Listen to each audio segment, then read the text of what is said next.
Hello, my name is Linda Blackman Lowry, and I'm going to put the doctor in front of it because earlier this year I was presented with an honorary doctorate of ministry from Carolina Christian College in Winston-Salem, North Carolina, on March 7th, 1965.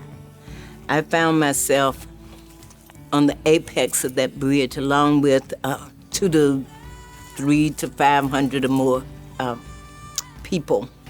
We were attempting to walk from Selma to Montgomery to let then Governor George Wallace know that, one, we were protesting the murder of Jimmy Lee Jackson, a young man who had been shot by an Alabama state trooper during a night march in Marion, Alabama, about 30 miles west of Selma.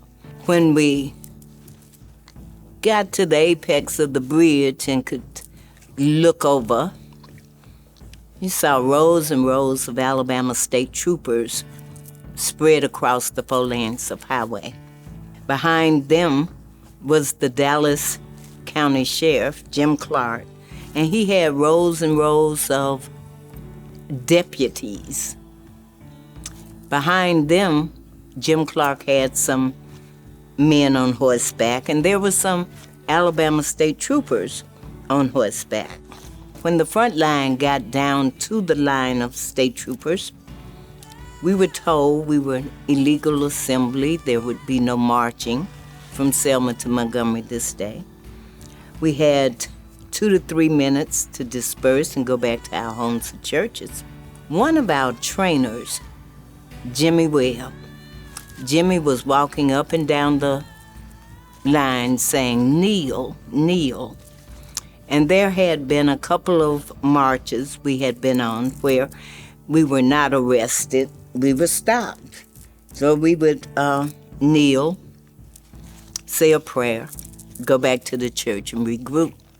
So I was in the 19th row from the front. We were marching 2 abreast.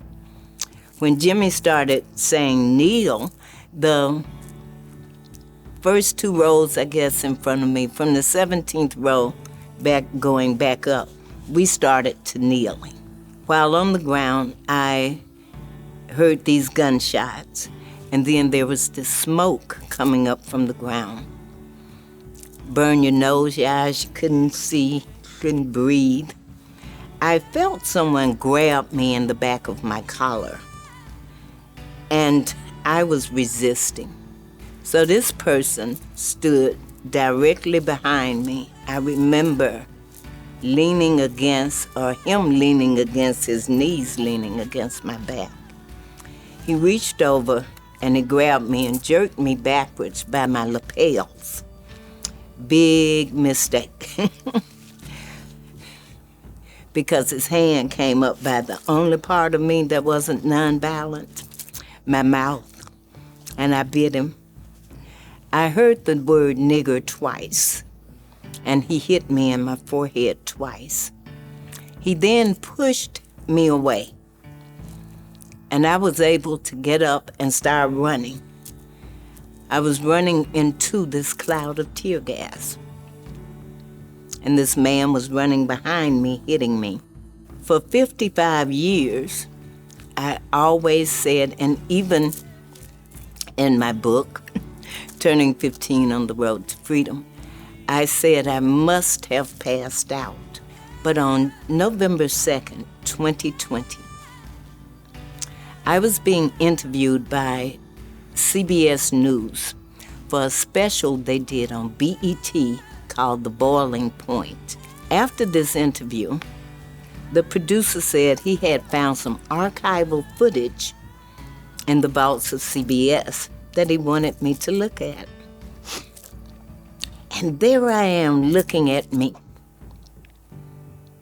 running into this cloud of tear gas, and this man running behind me, hitting me. He was hitting me with what looked like a small baseball bat or a nightstick. What I saw was me actually falling down. I didn't pass out. I fell down. And I saw this Alabama state trooper kick me so hard, I came up off the ground. Next to him was a sheriff's deputy. He hit me with something that looked like a small baseball bat. Next to him, another sheriff's deputy hit and kicked me. Again, what this one hit me with looked like a small baseball bat. I was 14 years old. That day I received 35 stitches. I still carry not only the physical stitches, but the emotional stitches from that day. And we still have a lot of work to do. A lot of work to do. My hope for the future is that it's simple. I hope people find the heart that they have. And when finding that heart, they will see others around them.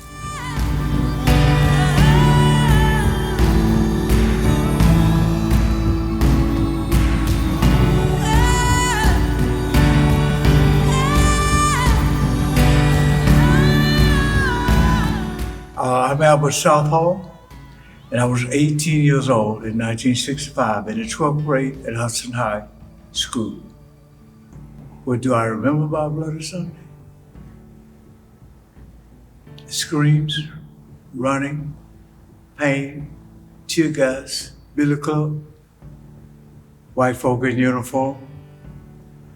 Fear in the fact that I thought I was gonna die because we had been trained for tear gas, but once the tear gas hit, I panicked.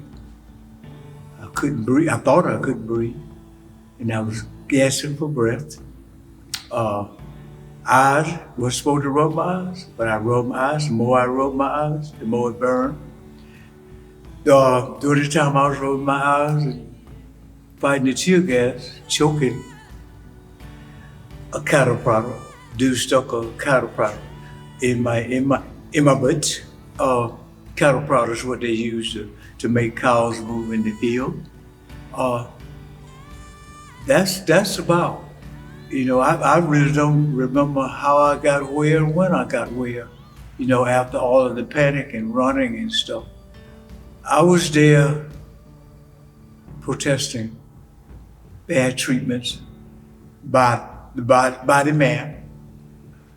I was there because it was the now thing to do. There wasn't anything to do that was worth doing. So I was there with my peers, my friends, classmates, the city. I was there demonstrating for a whole lot more than was written. I was there because I had lived through racism as a child. I had seen my family and stuff go through racism, and like the song, I was tired, just tired of it.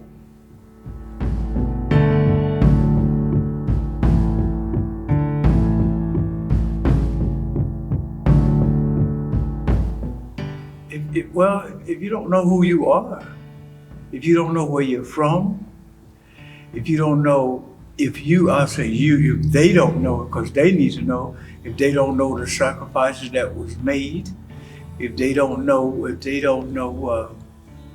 what sacrifice, what we had to do, what our parents had to do, you can't learn, what I'm saying, you can't learn how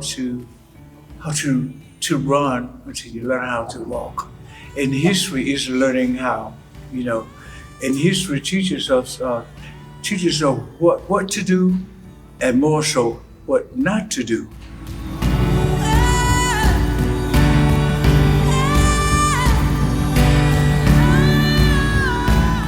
One is, I go with almost impossible. We talk about this, but they need to change priorities. If you don't have if you don't have your priorities in order, what is important, your direction is so wishy-washy. But they need to change their priorities and recognize the wisdom of the elderly and go from there. It feels like I was and am a hero. I feel good that I accomplished something. I got a legacy, somehow, if you know what I'm saying. Because from where I came from, Short Griffin, hiding on the bed when the Ku Klux Klan's riding down the street. From where I came from, I have risen within myself, within my family, within the Southall's family.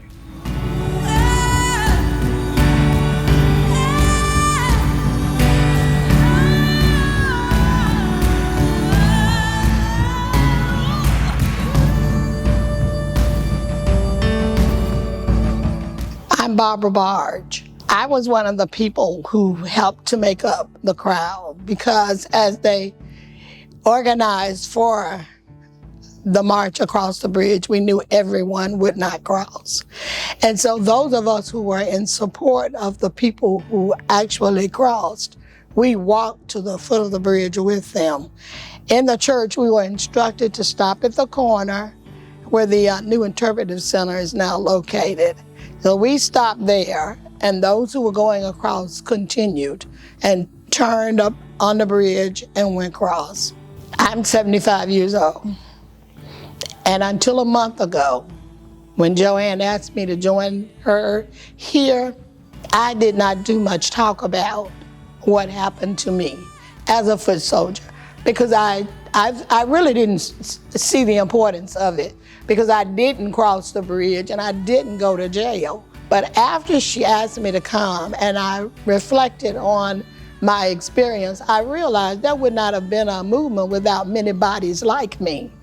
If only those people who crossed the bridge initially had crossed, it would not have even been noticed because they probably would not have attacked them, but for the crowd that was waiting for them and what they knew would come after that. So it's very important, especially for the local kids, to understand the impact that the movement in Selma had not only on Selma, but on the nation. At the time, I was 15, and the historical significance went over my head too. And it was later when I was coming home from college and an 82-year-old man in Mississippi passed the back of my car and said, is that an Alabama tag? And I said, yes. He said, is that Dallas County? And I said, yes. And he stepped forward, took my hand between his two hands, raised it to his chest and said, thank you for giving me the right to vote. That's when I knew what we had done, and that was years later. But even after knowing that, I didn't share the experience with my own children. I really started talking about it as a teacher when I realized that most of the local kids are not connected into the history of the movement and did not understand it.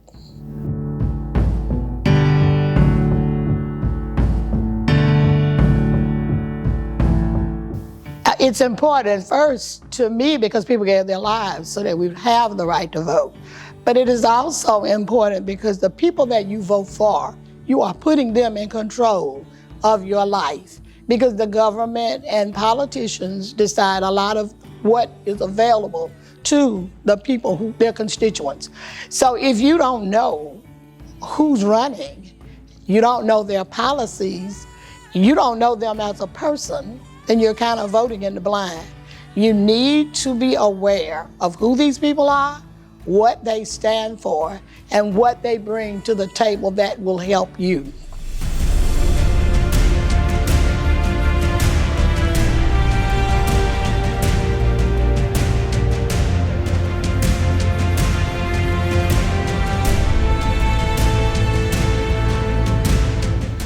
My name is Charles Malden, and in 1965, I was 17 years old. I remember meeting at the church, Brown Chapel AME Church, in the George Washington Carver homes. I remember Andrew Young, Reverend Andrew Young, who's one of Dr. King's lieutenants, speaking to us out in the play area where we played basketball, and basically informing us that there might be tear gas, there might be billy clubs, there might be an attack on us.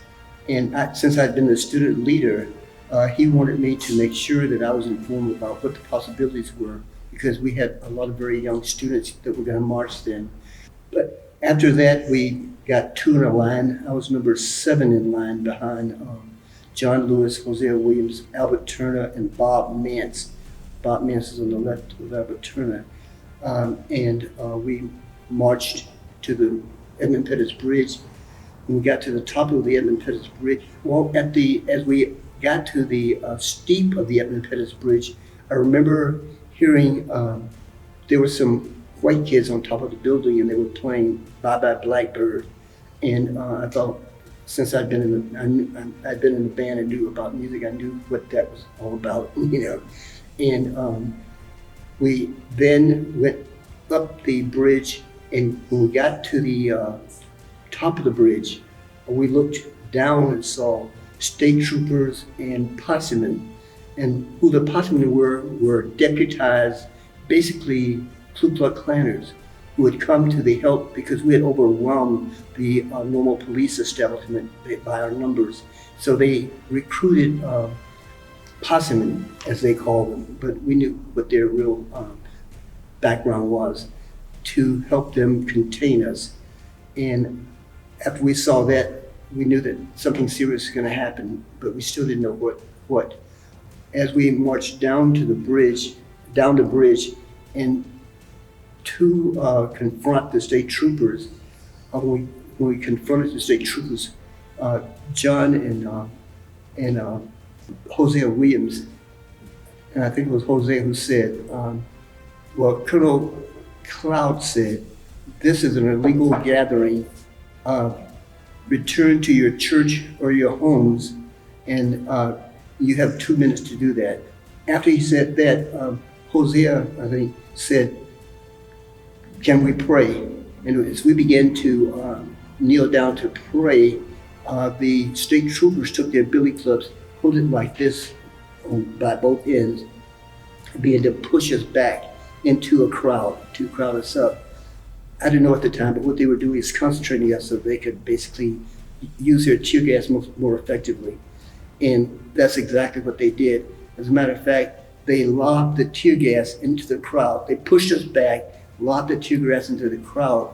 And as they were doing that, I remember, and I'll never forget this, hearing John Lewis head cracking, and that's how he got a concussion.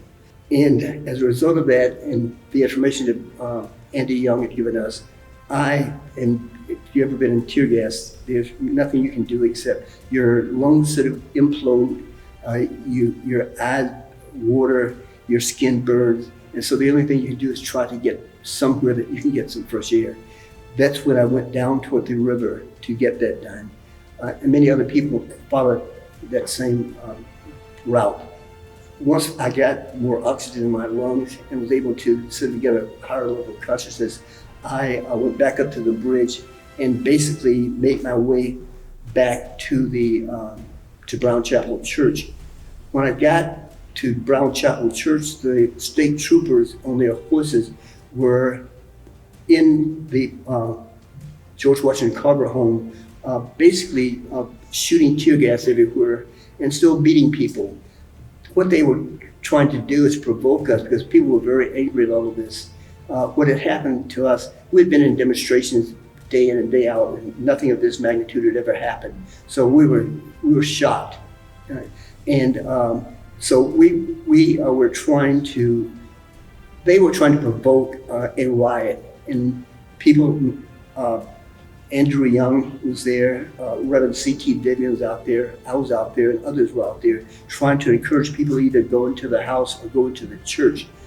At this time, we were fearful that they were actually going to take their horses into the church and attack people there. They did ride their horses up the steps of the church, but never entered the church. But one of the most memorable things that I remember from that is that Reverend C.T. Vivian, who is one of my favorite civil rights people, if you know C.T., you love him, just was so courageous. He confronted one state trooper, and in the midst of all of this chaos, it's tear gas everywhere, people being beat everywhere, and he was shaking his hand in this state trooper's face, telling him how unjust what they were doing was, and how that we would not tolerate that. And that was my first time at 17 years old, having seen a black man confront white power like that. And that is an irreversible memory in my mind, having seen CT. And that was characteristic of the Selma movement. We saw black people at their greatest on that day. The older I get, the more I realize that was a traumatizing experience, there's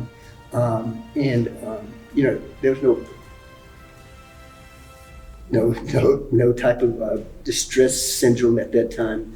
But I think that if we were to really have noticed, you had 11 to 16, 17-year-old children that were confronting white tyranny. It was very stressful. People ask me, was I afraid? I think that in order to prepare yourself to confront that type of daily assault against your humanity and your dignity, you have to sort of ice yourself. You have to sort of be colder than you would like to be. And I think that part of that coldness still lingers on. Having to prepare for that really had an overwhelming effect even on me today. Change has come, and some of it good and some of it bad. The highlight, the crescendo of the civil rights movement occurred sort of between January and March. And what that did was put us on a tremendous high in terms of elevating our consciousness, our commitment, our growth, everything about us. It taught me that activism not only brings out your courage, but it brings out your intelligence. I saw many folks who were not well educated, but just had a really high degree of intelligence. And since we were all very active, it was sort of like the concentration of a war. Everything was very intensive for a short period of time. And and one of the things that is not all the time not cited here is that some of the most brilliant men and women were a part of the Selma movement. And there's something spiritual about Selma where it still produces activists like Latasha Brown is from Selma with Black Voters Matter, or people like that come through Selma and are inspired by what happened on the bridge. And so a lot of great things have come out of Selma, but I think we're now in a building process of trying to recapture what Selma used to be.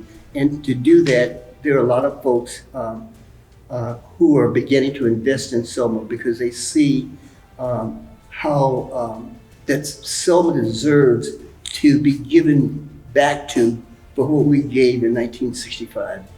So I'm very positive about the future of Selma.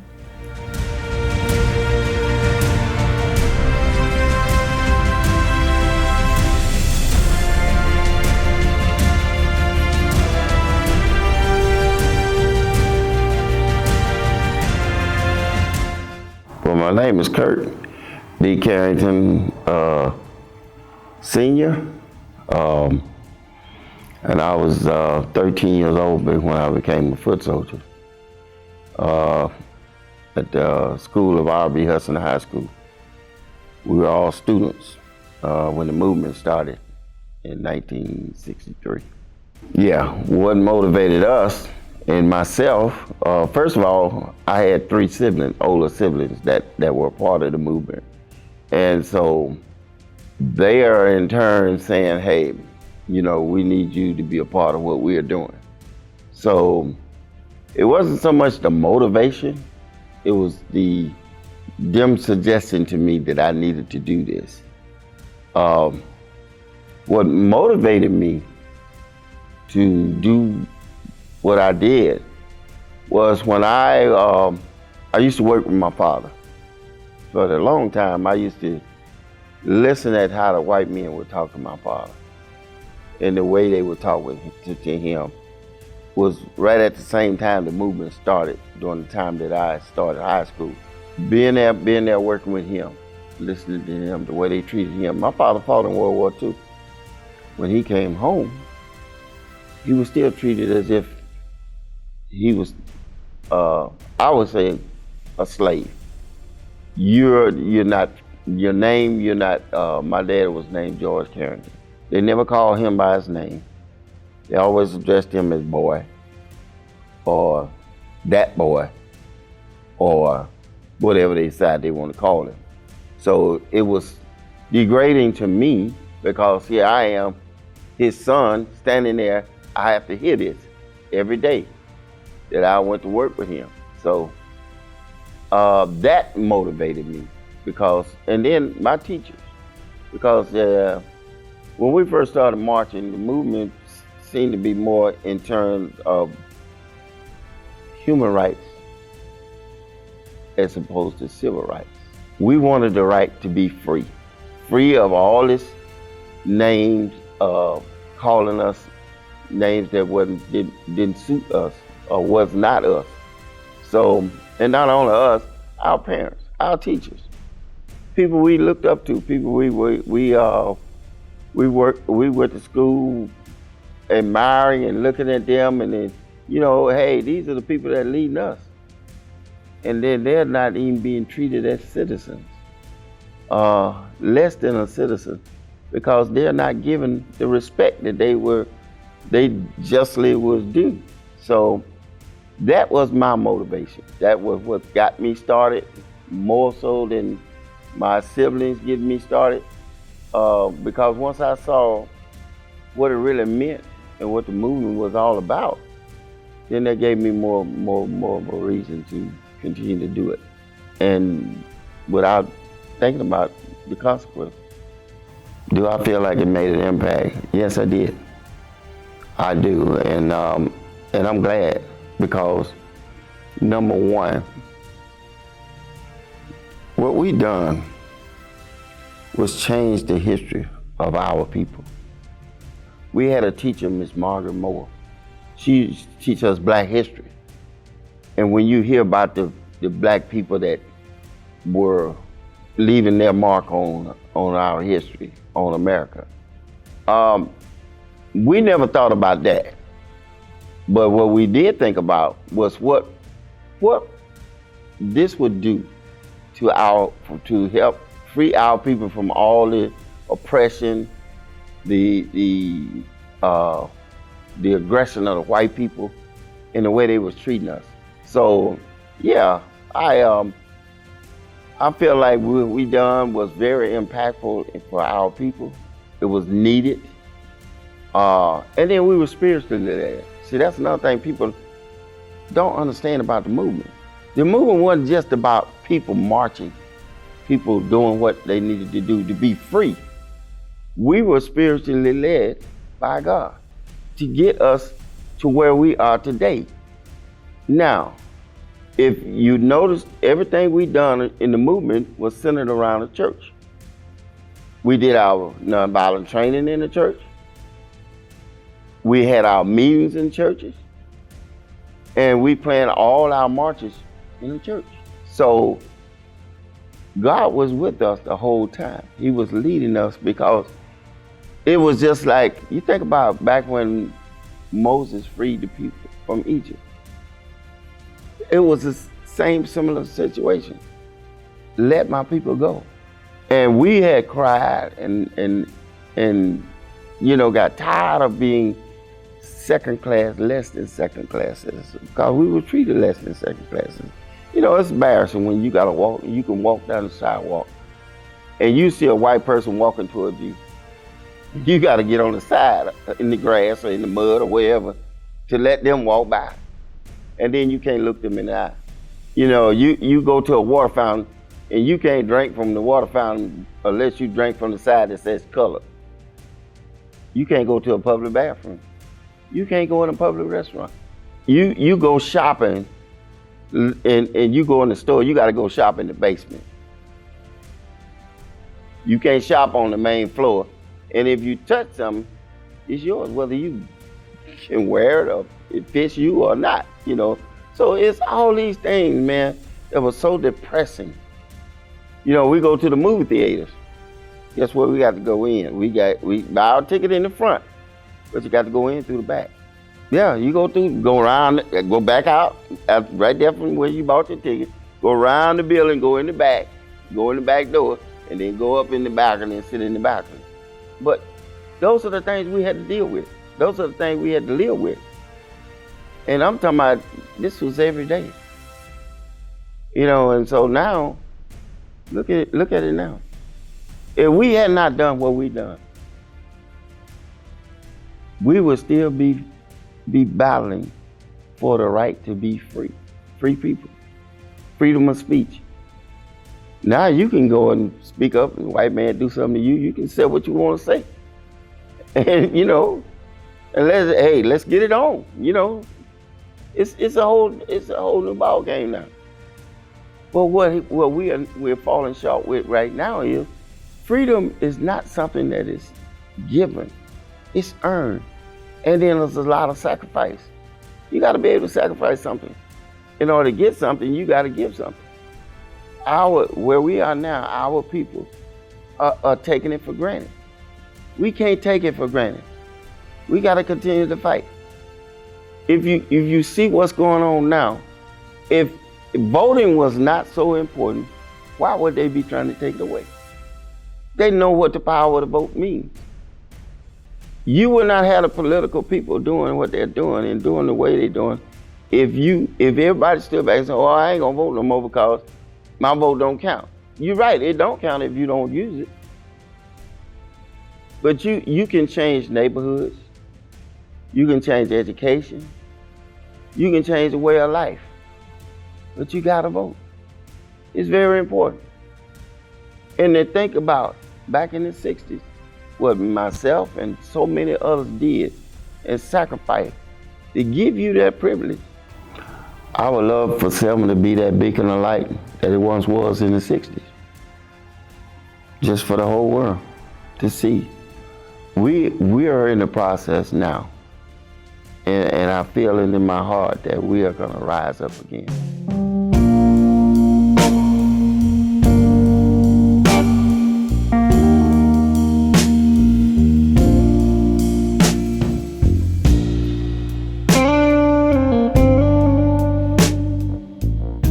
My name is Gwen Chestnut Carrington. I am a foot soldier, but I was not on the bridge during Bloody Sunday. I was actually on May the 14th, 1963 was when they had our first mass meeting. But on Bloody Sunday, I had not reached 12 years old yet. I was very close to it, was in March. I was at home with my family. I was not on the bridge. No. My parents would not allow me at that age to be on the bridge. Well, it was an eye-opener, number one, because I knew I was old enough to know what segregation was all about. I was old enough to understand that my parents were not being treated the way that I wanted them to be treated. We as a Black community did not have the opportunities that whites had in this community. I was old enough to understand all of that. And my parents were, even though they were very concerned about us, and when I say us, my older sister and I being a part of the movement, because we were, my family was a member of the historic Tabernacle Baptist Church, I was kind of thrust into the movement. My pastor, Reverend Ella Anderson, was an advocate for social justice and for rights for Blacks, for voting rights and civil rights, the whole deal. And with that being said, as a member of the church and with both my mom and dad being very concerned about, how their children were going to grow up and not wanting us to have to go through the same things that they had to go through, then, that just gave me that intrinsic desire to say, at every opportunity and every chance that I could get, I would be about helping my community. So to say that, as a member of our choir at Tabernacle Baptist Church, and we had a youth choir at that time.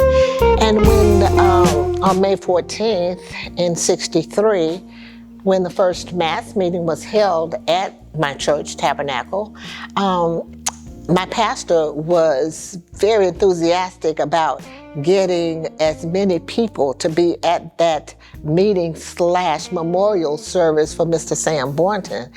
And so even though my mom was a little skeptical about allowing me to go, we've got to sing. They want the youth and the adults to sing in the choir. And I don't remember very much about that night at all. I just remember the crowd. I remember some things. I remember,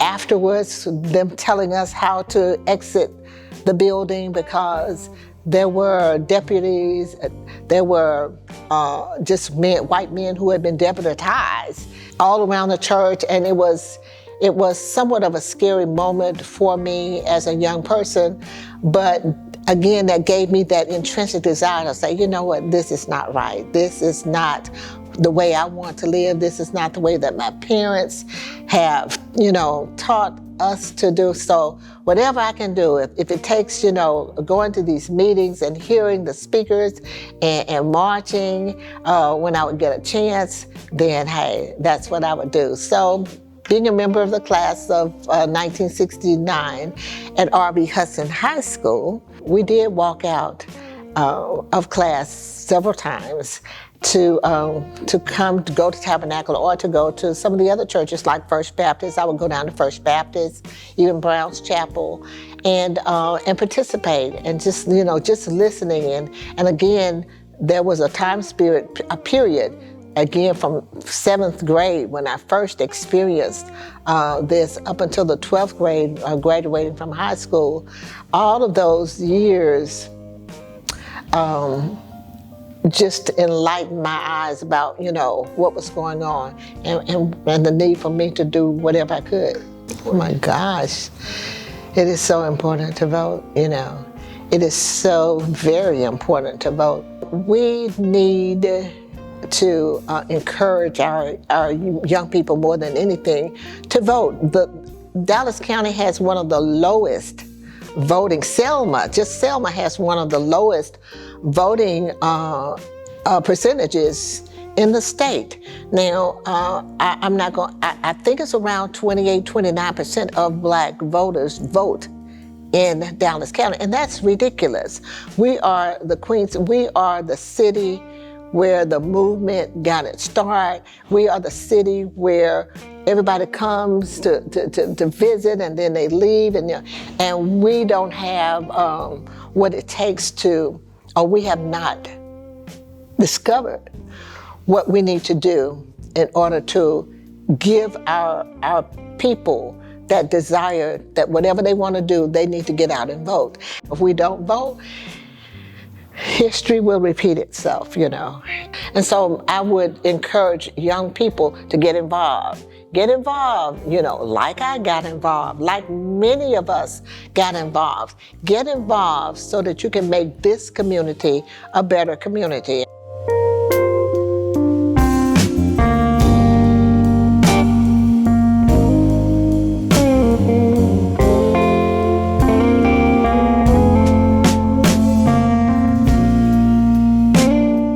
My name is Ruth Brown Anthony, and at the time we were on the bridge, I was 14. Okay, what I remember about Bloody Sunday is, as we marched from Brown Chapel Church, the building where I ended up working, they were playing Bye Bye Blackbirdie as we crossed the bridge. The white people were there as we crossed the bridge, they were playing Bye Bye Blackbirdie. We went across the bridge, and as we got across the bridge, we saw a sea of blue, lined up across the path. And we all stopped, and they thought we were John Lewis and ones in the front. And so we couldn't hear. But all we knew when the word came out, let's pray. We all knelt down to pray. And while we were kneeling down to pray, the state troopers came by with horses and tear gas. So they started throwing the tear gas, canister of tear gas, riding on the horses. So everybody dispersed. So with the people that I was with, we ended up down on the river. So I lost track of where they were. So I came back up. And as I was coming across the bridge, a state trooper came by me with the billy club, but I guess he saw this little girl by herself, and he didn't hit me. So I ran, zigzagged through alleys to get back to Brown Chapel Church. When I got back to Brown Chapel Church, I fell in my mom, and I asked Mom, how could one race of people hate another race of people like that just because of the color of our skin? While we were there, they rode horses up the steps of Brown Chapel Church. And the thing is, out of all of that, no black person threw a lick. They didn't fight back. They didn't try to fight back. They just, was there, still trying to be nonviolent. But out of all that, nobody even tried to do anything to them. But they tried to do everything to us, from beating with the billy clubs, from throwing the tear gas, and all. We still just cried and no fighting back. The reason I was doing this, when I was 9 years old, my mom and I went down to the corner store.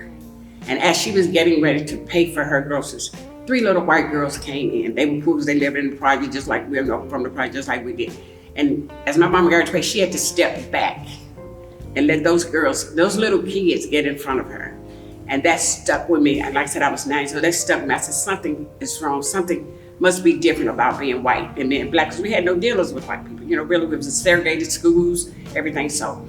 And from that day on, the reason I marched was to get respect from my mom. Because my mom was a big, burly person, and I know for her to have to step back for little children, something wasn't right. And from then on, the fire in me to try to get respect from my mom is what started me. And what keeps me going today, still trying to get respect for our people. I have anger in me still from that little 9-year-old girl that I can't get rid of.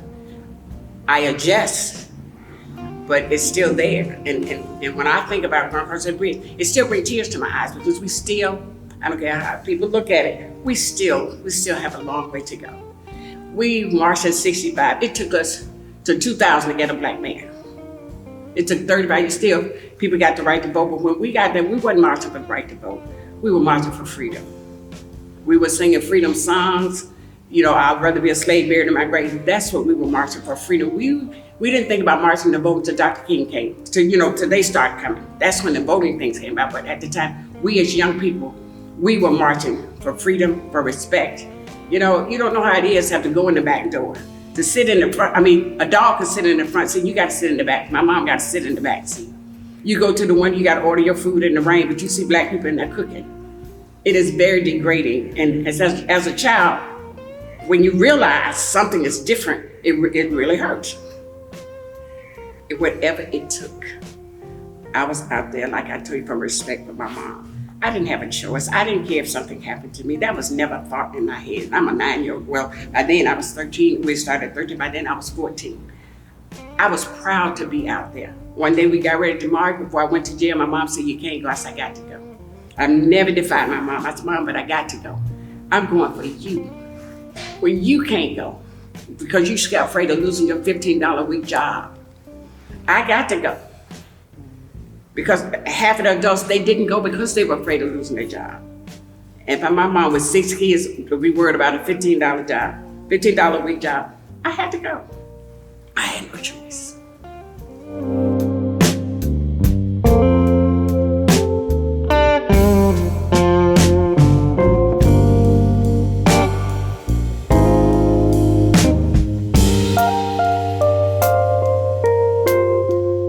I am Thelma Diane Harris. In all honesty, on Bloody Sunday, I did not walk across the bridge. I attempted to walk across the bridge. I was at the back of Water Avenue, attempting to go across the bridge, but we never made it across the bridge because the marchers were attacked. But I was in the line.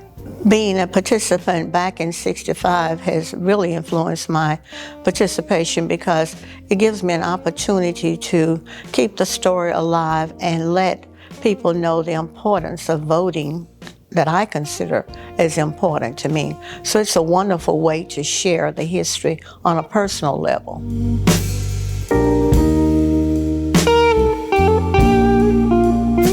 That is one thing that I was a student marcher, and that is one of the features that we were emphasized to do, and it was all because our parents didn't have the right to vote.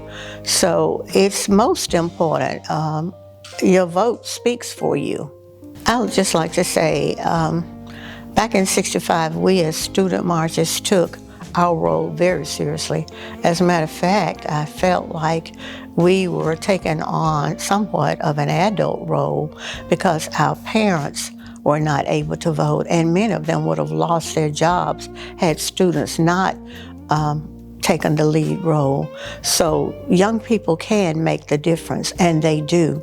And so many young people, when I get a thrill of telling them, especially when they come to Selma on tours, that you're standing on shoulders of people that allow you to have what you have. Don't take what you have for granted.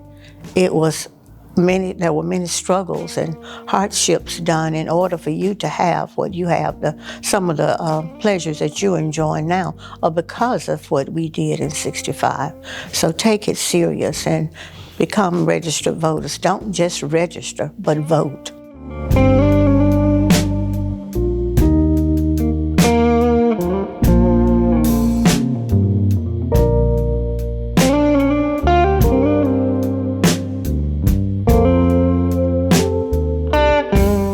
My name is Joanne Bland, and I was 11 years old in 1965. I remember us lining up on the playground, George Washington Carver Homes, and I had no idea there would be violence, so I wouldn't have gone.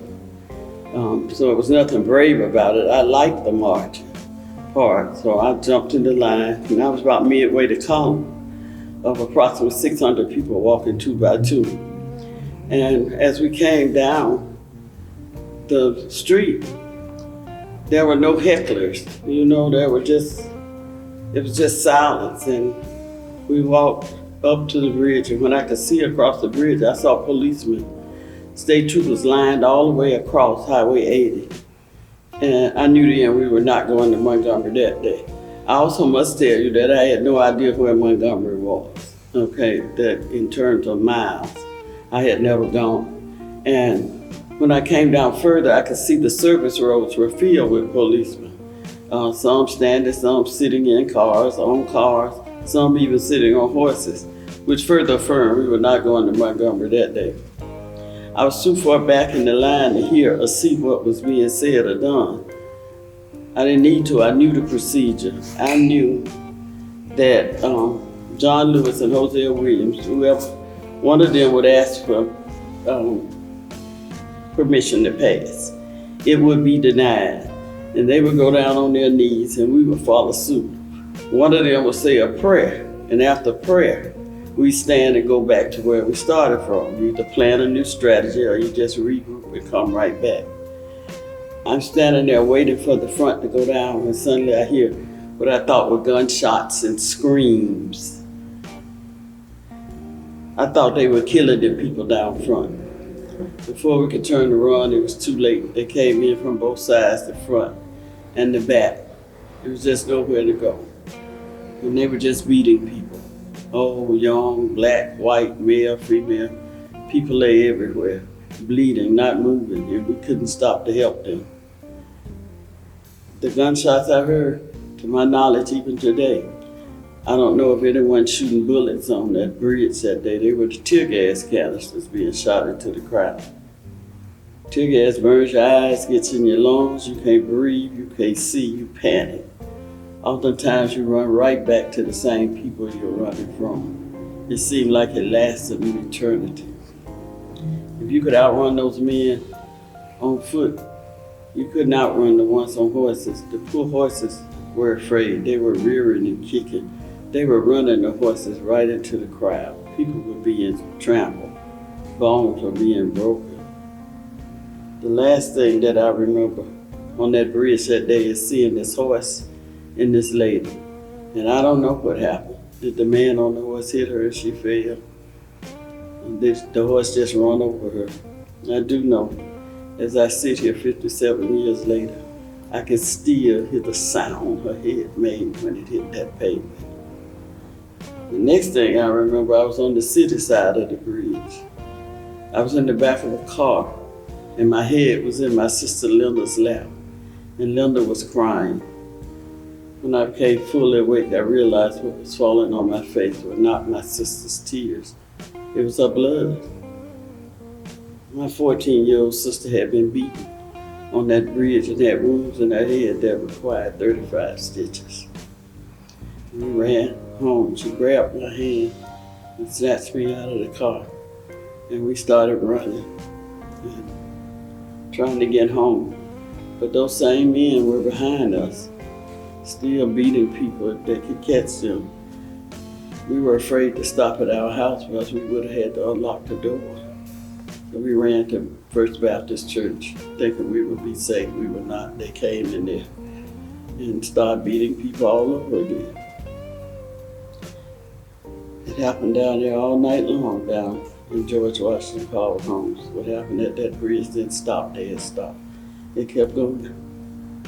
At that age, I didn't really understand the connection between voting and what they call freedom, or how it would affect my life later on. And once we got the right to vote, I didn't really understand that. Grandmother told me there was this lunch counter at this drugstore here, at Carter's drugstore. And I wanted to sit at the lunch counter, but I couldn't because colored children, that's what we were called, they can't sit at the counter. It didn't stop me from wanting to sit at that counter. Every time I pass by, I see those white kids sitting there spinning around, licking those ice cream cones, and I wanted to do that too. But my grandmother said I couldn't. One day we were standing there, she leaned over my shoulder as I was peeping through the window. She said, when we get our freedom, you can do that too. I became a freedom fighter that day because I understood that the freedom that Grandma and her old friends were going for was the good freedom, the one that would let me sit at that counter. So I started going down to First Baptist Church with my older sisters to the meetings of SNCC. And that's how I got to be there on Bloody Sunday. I was arrested 13 times. And those are the ones I know about. The first time when I was 8 years old. I count that one as an arrest because they put us in the cells with our parents, and I was not the youngest. I remember playing on the floor of the cell with toddlers until somebody came to let us out. It would be ludicrous to say that we didn't make any change because we did a lot. It's just that we had so far to go that we're not where we should be. Now, sometimes I think Selma's a blight on America because this should be better because so much, Selma gave so much to not only the United States but the world that it should be a place of reverence, and it's not. It's like if we don't talk about this history, that we'll forget it and it's not that important. That's why I'm always talking about the narrative. The narratives have to be changed to be inclusive and not exclusive. Because if I was here, my generations to come should know I was here. Not just that one person did something and probably didn't do it, just had the wherewithal to make me do it and then claim it. So we need to change narratives so our children will feel empowered. That's why it's so important that we preserve this history. A lot of the mistakes that are made in movements today are because you don't know where we've been. We've already made those same mistakes. So if you had known where we've been as a nation, you wouldn't have been bogged down making those mistakes. But on a positive note, I've never been so proud in my life of this generation, that they see it They're, what's the new word you use? They're woke. They're woke. And they get up and do something about it. They're not selling for less. And I think that's just amazing. I also like the fact that it's a rainbow. It's a rainbow of people out there fighting for the same thing, a fair and just community for all. And when you see that, you know we've made a lot of progress, a lot of progress. We just have a further to go. And if I knew how to get there, you'd already be there and I'd be popping my collar. I'm depending on them. I'm depending on you to make sure we get there. Just learn where we've been, then take us where we need to go. It'll save you a lot of time.